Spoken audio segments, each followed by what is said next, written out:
Engineer Thangamuthu study circle and IPS academy அரசு பணி வெற்றியின் முதல் படி. எல்லாருக்கும் வணக்கம். ஸோ இந்த வீடியோ வந்து பார்த்தீங்கன்னா ஃபஸ்ட்டு நம்ம சேனலில் நான் எக்ஸ்பெக்ட் பண்ண வீடியோ. ஸோ இது வரைக்கும் நம்ம சேனலில் வந்து பார்த்தீங்கன்னா பெருசாக அதாவது கிளியர் பண்ண வீடியோ நம்ம போட்டதில்லை.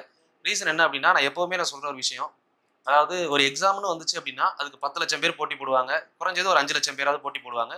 ஸோ 5 லட்சம் பேர் அப்ளை பண்ணக்கூடிய ஒரு எக்ஸாமில் கண்டிப்பாக 5000 பேருக்காவது ஜாப் இருக்கும். ஸோ இப்போ எக்ஸாம்பிள் நம்ம போலீஸ் கான்ஸ்டபிள் எக்ஸாம் எடுத்தீங்கன்னா 3500 பேர் இந்த போஸ்டிங் போயிருக்காங்க.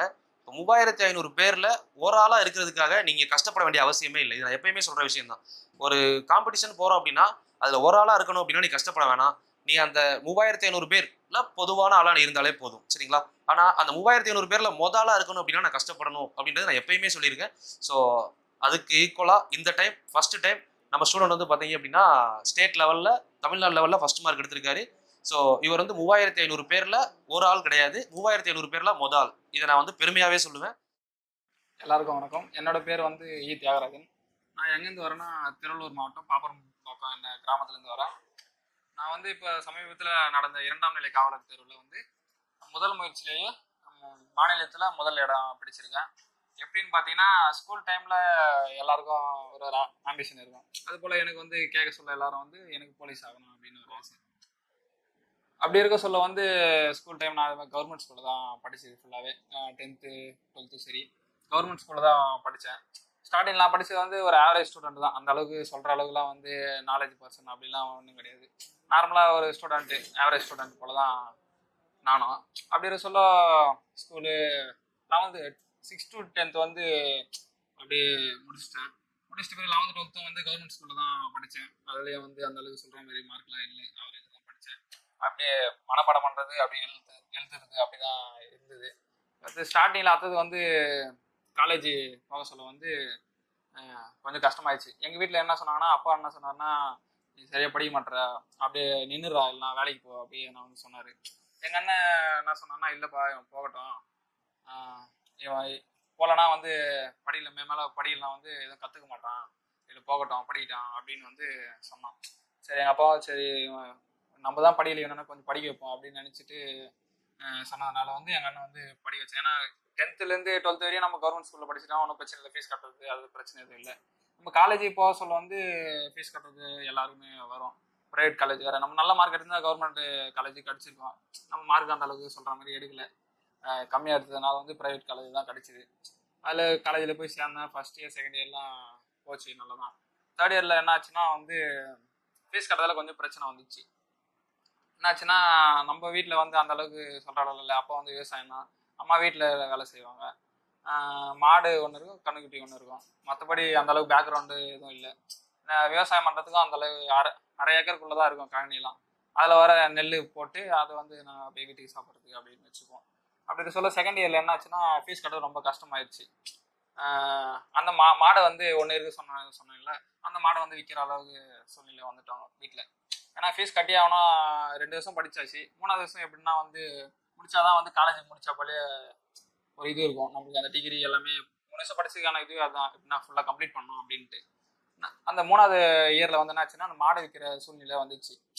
சூழ்நிலை வந்த பிறகு என்ன ஆச்சுன்னா எனக்கு ரொம்ப கஷ்டமாகி போச்சு. ஏன்ப்பா அது விற்கிறீங்க அப்படின்னு நான் கேட்டதுக்கு வேறு வழி இல்லை, அது விற்றா தான் கொஞ்சம் ஃபீஸ் கட்டுறதுக்கு கொஞ்சம் ஹெல்ப்ஃபுல்லாக இருக்கும் அப்படின்ட்டு சொன்னான் வீட்டில்.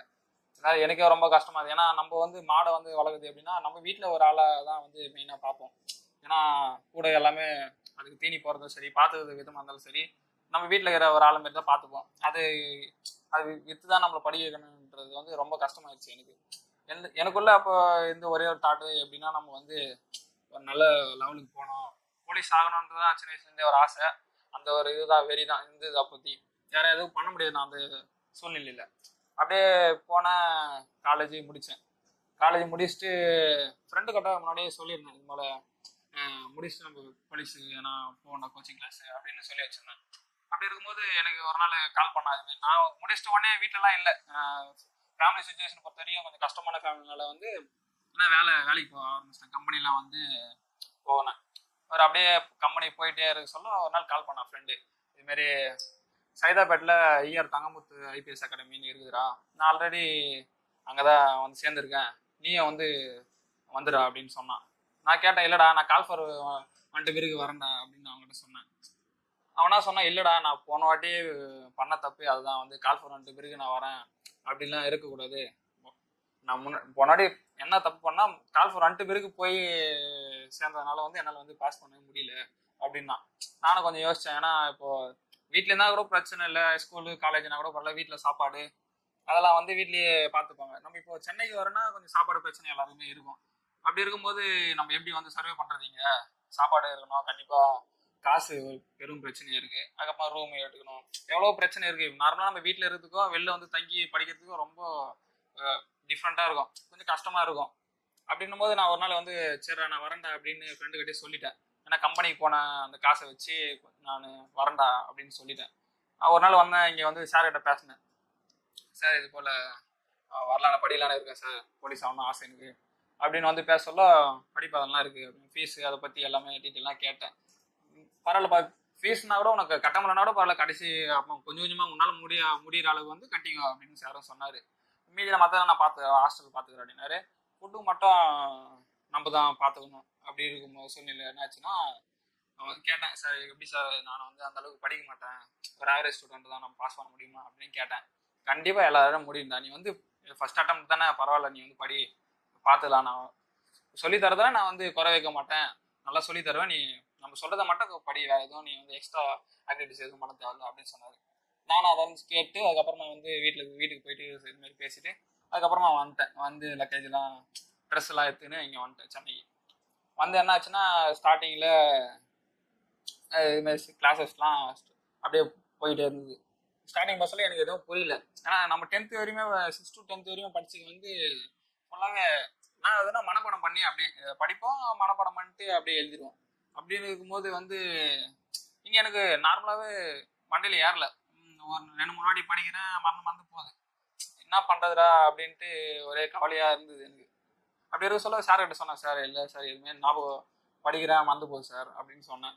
இல்லைடா நீ படி, கண்டினியூவாக படி, ஸ்டார்டிங் அப்படி தான் இருக்கும், ஏன்னா புதுசாக வந்திருக்க இந்த ஃபீல்டுக்கே நீ புதுசு, படி அப்படின்ற போது கொஞ்சம் கஷ்டமாக தான் இருக்கும் அப்படின்னு சொன்னார். இல்லை படி அப்படின்னாரு. நானும் படி ஆரம்பிச்சிட்டேன். ஸ்டார்டிங்கில் அப்படியே படிச்சுனே இருந்தேன். 2-3 நாள் கழிச்சு அதை மறந்துடும். திருப்பி என்ன பண்ணுவேன், நான் அதை விட மாட்டேன். சார் என்ன சொன்னார், நீ எந்த அளவுக்கு படிக்கிறீ அந்த அளவுக்கு ரிவிஷன் பண்ணணும் அப்படின்னு சொன்னார் சார். அது அப்படி இருக்கும்போது நான் ஆச்சு, நான் 2 நாள் படிப்பேன், அதுக்கப்புறமா திருப்பி ஒரு 2 நாள் ரிவிஷன் பண்ணுவேன். மெயினாக படிக்கிறதோட ரிவிஷன் அதிகமாக பண்ணுவேன். அப்படின்னா தான் கொஞ்சம் ஓரளவு ஞாபகம் இருக்கு போல எனக்கு தோணுச்சு. அப்போ நான் ஆச்சுன்னா ரிவிஷன் பண்ணுவேன். மேக்ஸை பொறுத்த வரைக்கும் மேக்ஸும் சுத்தமாக எனக்கு அந்த அளவுக்கு நாலேஜ் இல்லை. 10th சரி பார்டர் மார்க் தான் எடுத்தேன். 12th அதுக்கேற்ற மாதிரி நான் அக்கௌண்ட்ஸ் குரூப் எடுத்ததுனால வந்து அதில் ஒரே ஒரு மேக்ஸ் சப்ஜெக்ட் மட்டும் வந்துச்சு. அதில் பிஸ்னஸ் மேக்ஸ்ன்ற அந்த சப்ஜெக்ட் எனக்கு சுத்தமாக மேக்ஸும் வராது, இங்கிலீஷும் வராது. அப்படி இருக்கும்போது மேக்ஸ் வந்து எங்கள் சார் அடிப்பார். அடிச்சு எப்படியோ ஒன்று பாஸ் ஆகிட்டேன். எப்படியோ ஒன்று பாஸ் ஆகிட்டு காலேஜும் முடிச்சுட்டு வந்துட்டேன். இங்கே அடிச்சு சொல்ல முடியாது, இன்ஸ்டியூட்டில் சொல்லி தருவாங்க, நம்ம அதை புரிஞ்சுன்னு படிக்க வேண்டியதான். அப்படி இருக்கும்போது சார் எனக்கு சுத்தமாக புரியல, மேக்ஸே வரல சார், நானும் போட்டு பார்க்குறேன், ஐடியாவே இருக்க மாட்டேன் சார் அப்படின்னு சொன்னேன். இல்லைப்பா நீ போடு, நான் சொல்கிறத போட்டு பாரு, இங்கே நான் சொல்லி கொடுத்த அதை மட்டும் விட்டுறாத, நீ தனியாக போய் ப்ராக்டிஸ் பண்ண வேணும் அப்படின்னு சொன்னார்.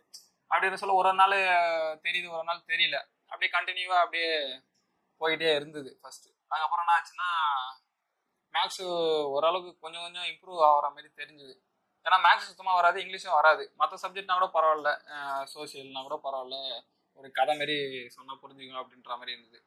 அதுக்கடுத்து என்ன ஆச்சுன்னா அப்படியே படிச்சுனே இருந்தேன் இன்ஸ்டியூட்டில். எதுவும் எக்ஸ்ட்ராலாம் எதுவும் படிக்க மாட்டேன். 6வதுலேருந்து அவர் என்ன சொல்கிற 6வதுலேருந்து 10வது புக் வரையும் வாங்கிக்கப்பா அப்படின்னு சொன்னார். நானும் அதை வாங்கிட்டு அவர் சொல்லதை மட்டும் கண்டினியூவாக படிச்சுனே இருந்தேன். ரிவிஷன் பண்ணிட்டு அதுக்கேற்ற மாதிரி வந்து 2 நாள் 3 நாள் கழிச்சு ரிவிஷன் பண்ணப்பா அப்படின்னாரு. அதுக்கேற்றப்பல ரிவிஷன் பண்ணினே இருந்தேன். ஸ்டாலின் ரிவிஷன் பண்ணினே இருக்கும்போது அதுக்கப்புறமா அப்படியே கொஞ்சமாக டெஸ்ட்டு அதெல்லாம் வந்து நடக்கும். டெஸ்ட்லாம் வந்து கரெக்டாக அட்டன் பண்ணிட்டு, ஏன்னா ஸ்டார்டிங்கில் அந்தளவுக்கு வந்து மார்க் நம்ம கூட வந்து நிறைய பேர் படிப்பாங்க, நம்ம ஒரு ஆள் இருப்போம், நம்மளை சுற்றி நிறைய பேர் இருப்பாங்க. ஒரு சில பேர் வந்து செகண்ட் அட்டம்ப்ட்டு, தேர்ட் அட்டம்ப்ட்டு, ஒரு சில பேர் ஃபர்ஸ்ட் அட்டம்ப்ட்டு, ஒரு சில பேர் நல்லா படிச்சிருப்பாங்க, ஒரு சில பேர் நல்லா படிக்க மாட்டாங்க. அப்படி இருக்கும்போது நம்மளுக்கு கொஞ்சம் கஷ்டமாக தான் இருக்குது. நான் சார் இது மாதிரி என்னடா 2 அட்டம்ப்ட்டு 3 அட்டம்ப்ட் எழுதுறாங்களே, இவங்களே வந்து இவ்வளோ நேரம் படிக்கிறாங்க, நம்ம வந்து ஃபர்ஸ்ட் அட்டம் தானே, நம்மளால எப்படி பாஸ் பண்ண முடியுமா அப்படின்ற ஒரு மைண்ட் தாட் வந்துச்சு எனக்கு. என்னடா இது அப்படின்ட்டு சார் கிட்ட கேட்குறப்போ சொன்னேன், சார் இது போல் என்ன சார் எல்லாரும் 2வது அட்டம்ப்ட்டு 3வது அட்டம்ப்ட் அது படிக்கிறாங்க சார், நம்மளுக்கு ஃபர்ஸ்ட் அட்டம்ப்ட் தான் கொஞ்சம் கஷ்டமாக இருக்குது சார், நம்மளுக்கு படிக்கிறதுக்கு கொஞ்சம் பயமாக இருக்குது, வேறு ஏதோ ஞாபகம் இருக்க மாட்டேது அப்படின்னு சொன்னேன் சார்கிட்ட. அவர் இல்லை தம்பி எல்லாம் முடியும் உன்னால. கடைசியில் என்ன சொன்னா, உன்னால முடியும், கண்டிப்பா முடியும், உன்ன நீ நம்பு, கண்டிப்பா முடியும், நீ எக்ஸாம் நல்லா எழுதுவ, கண்டிப்பா நல்ல மார்க் எடுப்ப அப்படின்னு சொன்னாரு. நானும் அதை நம்பி அவர் சொன்ன வார்த்தை வச்சு நம்பிக்கை வந்து அப்படியே படித்தேன், கொஞ்சம் கொஞ்சமாக படித்தேன். முக்கியமாக வந்து அது கிளாஸஸ்லாம் வந்து கரெக்டாக அட்டன் பண்ணுவேன், டெஸ்ட்லாம் வந்து கரெக்டாக போடுவேன். இது போல் அட்டன் பண்ணி சொல்ல டெஸ்டஸில் வந்து சரியாக மார்க் வராமல் போயிடுது. நம்ம நாடா படிக்கிறோம், டெஸ்ட்டில் மார்க் வரலையே, என்ன தப்பு பண்ணுறோம் தெரில எனக்கு. அது நான் என்ன ஸ்டார்டிங்கில் என்ன தப்பு பண்ணேன், அந்த கொஸ்டின் பேப்பர் டெஸ்ட் எழுத சொல்ல கொஸ்டின் பேப்பரை வந்து ஸ்டார்டிங்கில் பார்க்க மாட்டேன். டெஸ்ட் எழுதிட்டு அப்படியே கொஸ்டின் பேப்பரை விட்டு அடுத்த டெஸ்ட்டுக்கு படிக்க ஆரம்பிச்சேன். அப்படி இருக்கும்போது அந்த தப்பு பண்ணும்போது நான் எனக்கு தெரியல ஸ்டார்டிங்கில். அதுக்கப்புறம் நாடா நம்ம தப்பு பண்ணுறோம், திருப்பி திருப்பி தப்பு வருது டெஸ்ட் எழுத சொல்லுவேன் என்னான்னு பார்த்தோன்னா, அதுக்கப்புறம் தெரிஞ்சு நம்ம அந்த டெஸ்ட் எழுதின கொஸ்டின் பேப்பரை வந்து என்ன தப்பு பண்ணுறேன்னு திருத்தவே இல்லை.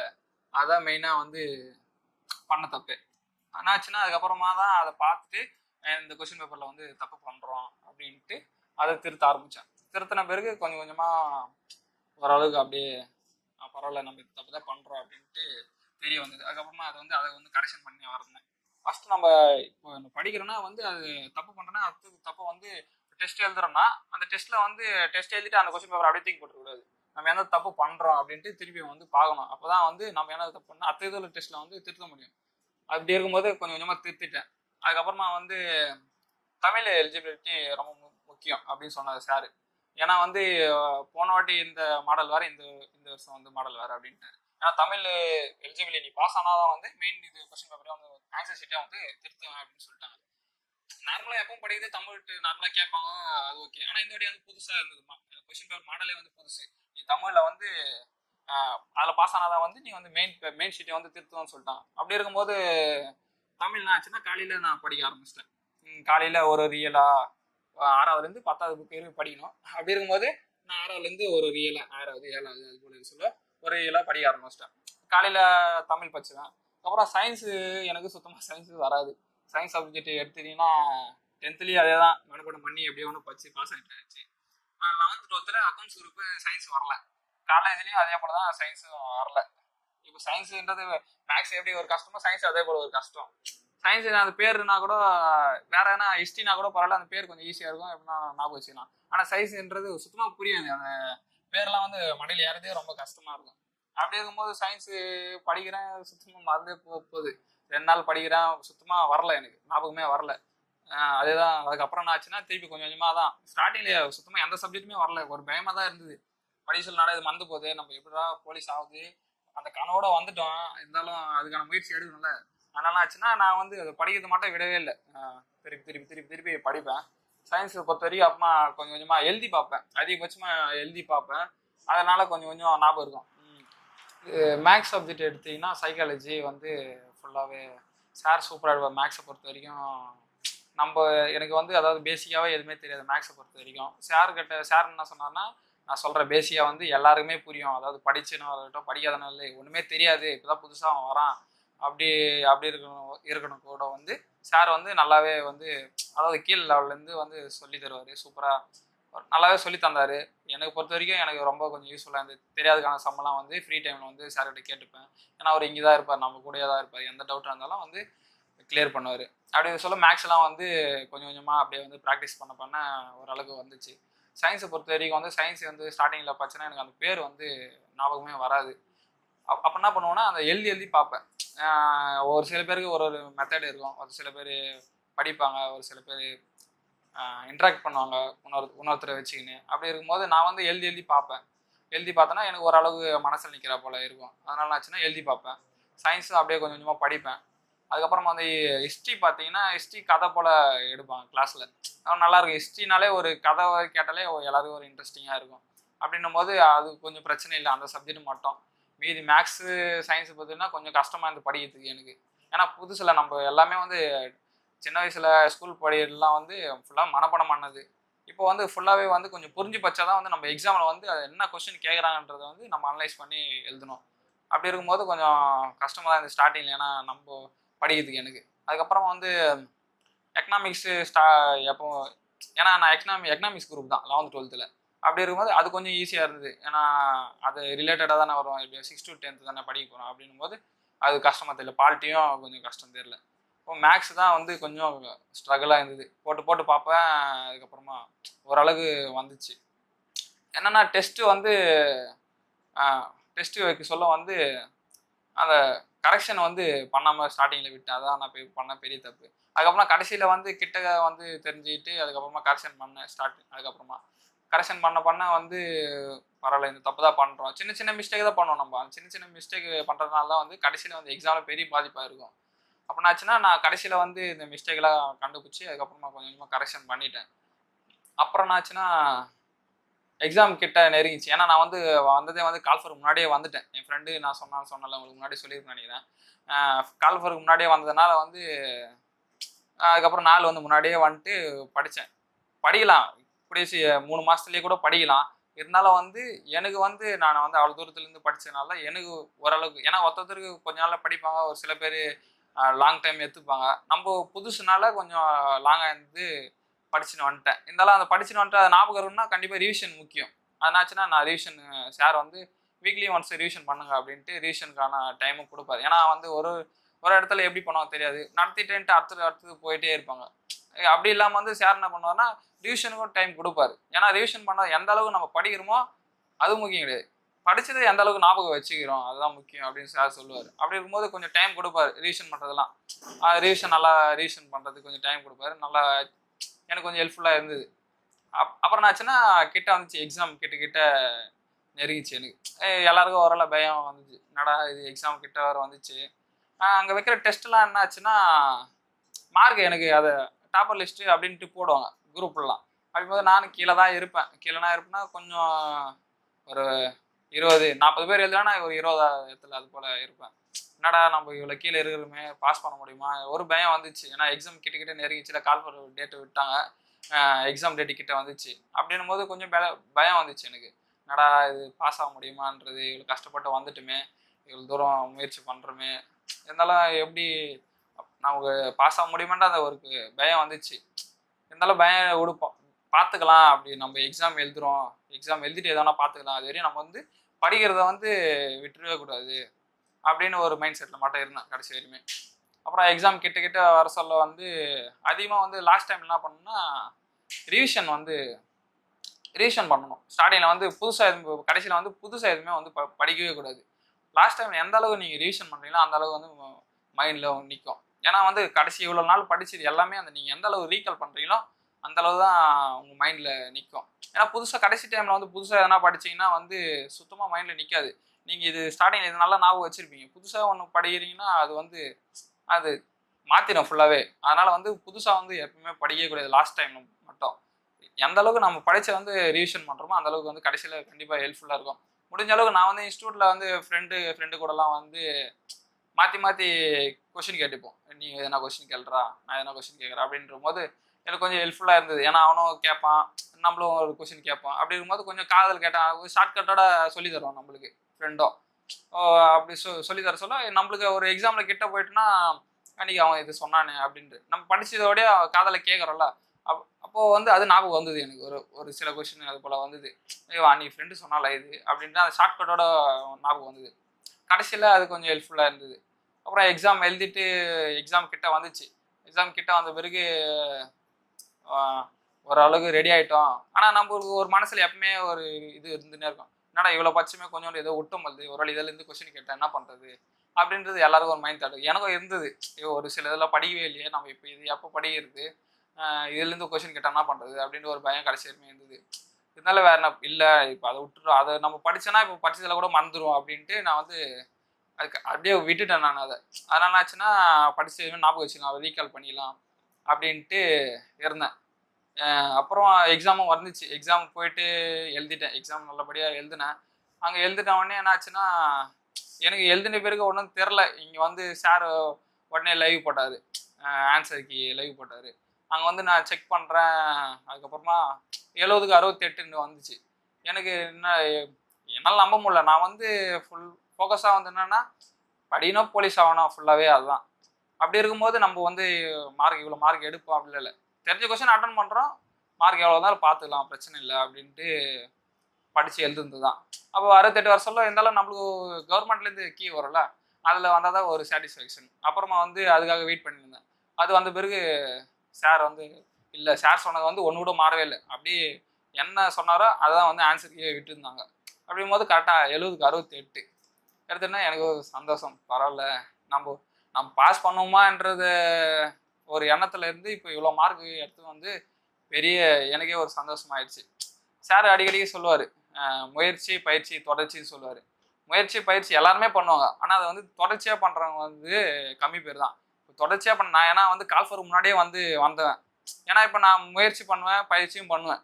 ஆனால் அதை தொடர்ச்சி இப்போ நான் வந்து 3 மாதத்துலேயே முடிச்சுட்டு அப்படியே வீட்டுக்கு போயிருந்தேன்னா வந்து நான் எங்கே இருந்திருப்பேன்னு எனக்கும் தெரிஞ்சிருக்காது, எங்கே வேலைக்கு போயிருக்கணும் எனக்கும் தெரிஞ்சிருக்காது.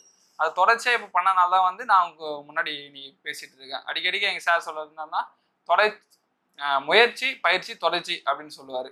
அந்த உதாரணத்தினால தான் வந்து நான் இன்னைக்கு இந்த இடத்துல இருக்கேன். இப்போ உங்களுக்கு எல்லாருக்கும் ஒரு எண்ணம் வரும், பரவாயில்ல நீ அதை போட்ட 68 70க்கு, அதுக்கப்புறம் ஃபிசிக்கல் எப்படி நீ 24 போட்ட அப்படின்ற ஒரு யோசனை கண்டிப்பாக எல்லாருக்குமே வரும். எப்படின்னா வந்து நான் உங்களுக்கு முன்னாடியே வந்து ஒரு பாயிண்ட் வந்து மிஸ் பண்ணிட்டேன். காலேஜில் படிக்க சொல்ல வந்து என்சிசி இருந்தது, என்எஸ்எஸ் என்சிசி இருந்தது என் காலேஜில். அப்படி இருக்க சொல்ல வந்து என்சிசியில் யூனிஃபார்ம் ஒரு வாட்டி கேன்வாஸ்க்கு அப்போ வருவாங்க, கிளாஸாக வந்து இதுமாரி என்சிசி இருக்குது ஜாயின் பண்ணுங்க அப்படின்னு சொல்லுவாங்க. நம்ம முன்னாடி ஒரு சீனியர் பார்த்தேன் நான், அதுமாரி ஒரு 3rd இயர் ஒருத்தர் வந்து யூனிஃபார்ம் போட்டு வந்தார். நம்மளுக்கு யூனிஃபார்ம் சின்ன வயசுலேருந்தே அந்த யூனிஃபார்ம் மேலே ஒரு பற்று, இப்படிதான் போலீஸ் தான் போகிறோம், அந்த யூனிஃபார்ம் போட்டால் ஒரு கெத்தாரலாம் அப்படின்ற ஒரு இது இருக்குது எனக்கு. அப்படி இருக்கும்போது என்னாச்சுன்னா, இது மாதிரி கேன்வாஸுக்கு கிளாஸாக வரப்போ யூனிஃபார்ம் நம்மளும் யூனிஃபார்ம் போட்டால் கெத்தாக இருக்குமே அப்படின்ட்டு யோசிச்சேன் நான். அப்படி இருக்கும்போது தான் வந்து ஜாயின் பண்ணேன், வாங்க ஜாயின் பண்ணுங்க அப்படின்னு சொன்னோன்னே நான் வந்து அந்த ப்ராசஸ்லாம் முடிச்சுட்டு என்சிசியில் போயிட்டு ஜாயின் பண்ணிட்டேன். 3 வருஷம் அதே போல் தான் நார்மலாக காலேஜுக்கும் போவேன், என்சிசிலையும் வந்து அவங்க என்ன சொல்கிறாங்களோ அதெல்லாம் வந்து செய்வேன். எனக்கு அப்போ அதை பற்றி தெரியாது, யூனிஃபார்ம் போட்டால் கெத்தாக இருக்கலாம் அப்படின்ற ஒரு இது மட்டும் தான் தெரிஞ்சுது. ஏன்னா நம்ம காலேஜ்லேயே வந்து யூனிஃபார்ம் போட்டு போனால் கெத்தாக இருக்கும், அப்போ நம்ம போலீஸ் ஆனால் எவ்வளோ கெத்தாக இருக்கும் அப்படின்ட்டு ஒரு தாட் மட்டும் இருந்தது காலேஜ் டைமில். அப்புறம் முடிச்சுட்டு வெளில இதுமாரி ஃபிசிக்கல் பண்ண சொல்ல தான் வந்து எனக்கு தெரியுது அதோட ப்ளஸ் பாயிண்ட் எவ்வளோ ப்ளஸ் பாயிண்ட் அப்படின்ட்டு. ஏன்னா இப்போது ஃபிசிக்கல் பண்ண சொல்ல நார்மலாக வந்து நான் தான் 70க்கு 68 எடுத்தாலும் இப்போ ஃபிசிக்கலில் ஃபுல் மார்க் போட்டனால தான் வந்து இன்றைக்கி மாநிலத்திலே முதல் இடத்துல பிடிச்சிருக்கேன். அப்படி இருக்கும்போது இப்போ நான் வந்து 68 எடுத்துட்டு இது 24 போடாமல் ஒரு 18 20 போட்டதுன்னா நான் வந்து இன்றைக்கி உங்கள் முன்னாடி பேசியிருக்கவே மாட்டேன். அதுக்கு முக்கிய காரணம் என்ன சொல்கிறேன்னா, அந்த என்சிசியில் இருந்ததுனால தான் முக்கிய காரணம். அது இல்லாமல் இப்போ 100 பேர் நான் ரிட்டர்னில் பார்க்க சொல்ல 100 பேர் எழுதியிருந்தாங்க, 68 மார்க் மாதிரி எடுத்துருந்தாங்க. 3 லட்சம் பேர் இல்லை 2 லட்சம் பேர் எழுதியிருந்தாங்க. அதில் வந்து 100 பேர் வந்து 68 மார்க் வந்து எடுத்திருந்தாங்க. அந்த 68 பேரில் வந்து அந்த 100 பேரில் வந்து ஏன் இவங்களாம் வரல, 100 பேருமே ஏன் பாஸ் ஆகலை கேட்டிங்கன்னா, அந்த 68 எடுத்தவன் 24 போட்டதுனால தான் இங்கே இருக்கான். 24 போட்டு அந்த என்சிசி ப்ளஸ் 2 மார்க், அந்த 2 மார்க்கில் தான் வந்து என்னை வந்து இன்னைக்கு இங்கே உட்கார வச்சிருது. ஏன்னா எங்கள் இன்ஸ்டியூட்லேயே பார்த்தீங்கன்னா 2 பேர் 68க்கு 70க்கு 68 எடுத்தோம். அவர் ஏன் வரல அப்படின்னா அவருக்கு என்சிசி இல்லை. இப்போ எனக்கு என்ன ப்ளஸ் பாயிண்ட்னா, இப்போ நான் அதுக்கு 24 போட்டு அந்த 2 மார்க் தான் வந்து எனக்கு தூக்கி விட்டுச்சு. உங்களுக்கு கூட என்ன ஒரு நான் என்ன சொல்கிறேன்னா வந்து, காலேஜில் அப்படி போகிறீங்கன்னா வந்து இல்லை போலீஸ் தான் ஆகணும் அப்படின்னு ஒரு எய்ம் இருக்கிறதுனால காலேஜில் என்சிசி தான் கண்டிப்பாக சேர்ந்துருங்க உங்களுக்கு. ஏன்னா அப்போ தெரியாது அதோட ப்ளஸ் பாயிண்ட்டு.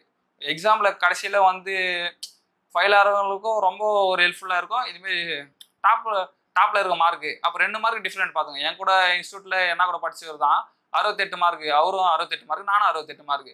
அவரும் 24 போட்டார் ஃபிசிக்கலில், நானும் 24 போட்டேன் ஃபிசிக்கலில்.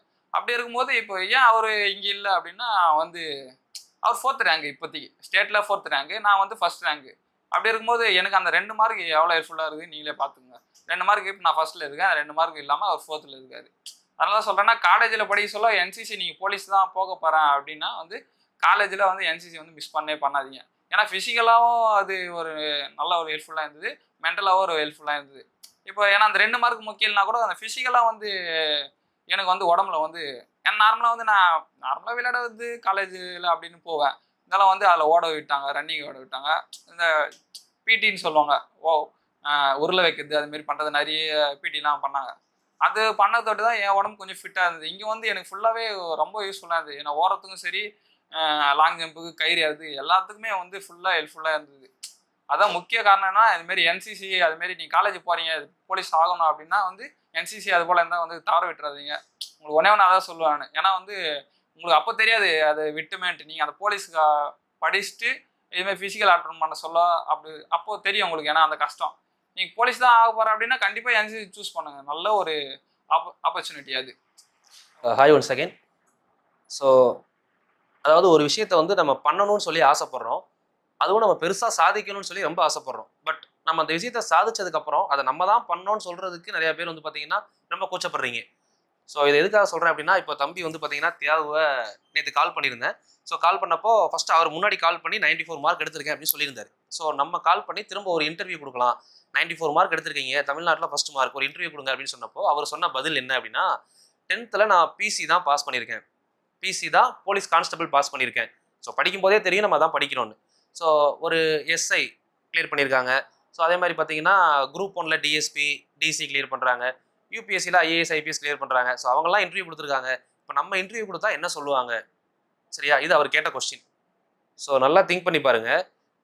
இப்போ நீங்கள் லாஸ்ட்டாக போலீஸ் கான்ஸ்டபிள் எக்ஸாம் டோட்டலாக எத்தனை பேர் அப்ளை பண்ணாங்க? தமிழ்நாடு ஃபுல்லாக கிட்டத்தட்ட 3 லட்சம் பேர் இந்த எக்ஸாம் எழுதியிருக்காங்க.